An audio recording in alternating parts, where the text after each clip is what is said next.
هذه المرثية من أقوال الشاعر أبو راكان أكرم علي ناجي علي عباد، تعزية ورثاء بعد وفاة أخوه وابن عمه المغفور له بإذن الله تعالى عبد الجليل محمد مسعد مانع عباد رحمة الله تغشاه وأسكنه فسيح جناته، يعزي فيها الأسرة جميعا.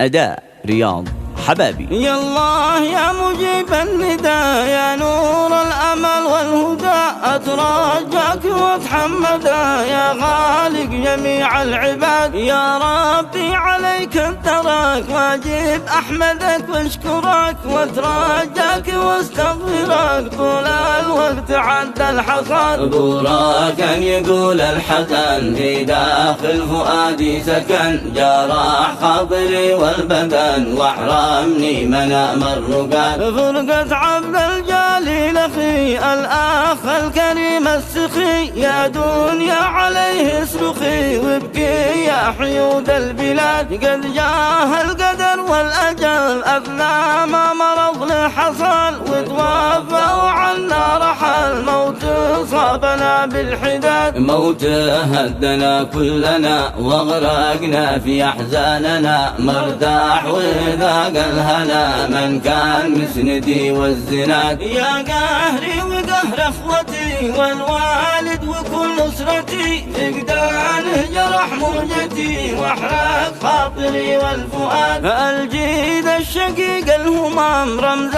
العز والاحترام، النجمي رفيع المقام درع القبيلة والقماد. أنت القلب لي والريه رمز الود والحنية، قد كبدي عليك مكوية من كثر الحزن والقهاد. حناتي عليك الرعود والنيران مثل الوقود، لوهي في صميم الحيود لا تجعل دفاهن رماد. كان الجيد في طيبته والأخلاق من شيمته، مثل الليث في هيبته الفارس بظهر الجواد. يا من حكمتك قادره ارحم روحها الطاهره، واغفر له في الآخرة في الجنة بكل اعتماد. نور مرقده واللحود واجعل مسكنه في الخلود، واعصم أسرتي يا ودود صبرنا بكل اجتهاد. بعد ذكر رضوان أخي يا درعي ويا ساعدي، نور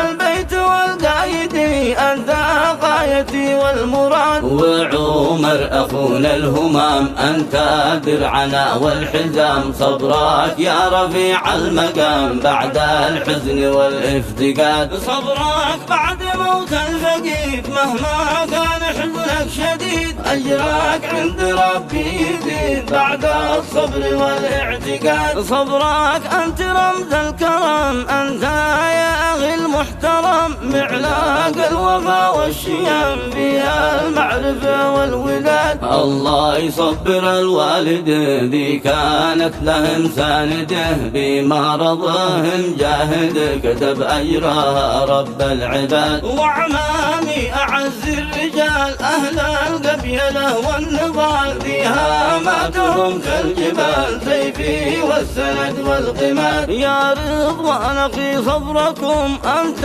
واخوتي كلكم، عظم ربنا أجركم في درب الهدى والرشاد. بعزي بكل اهتمام لكم العباد الكرام، واختمها بمسك الختام المختار سيد العباد.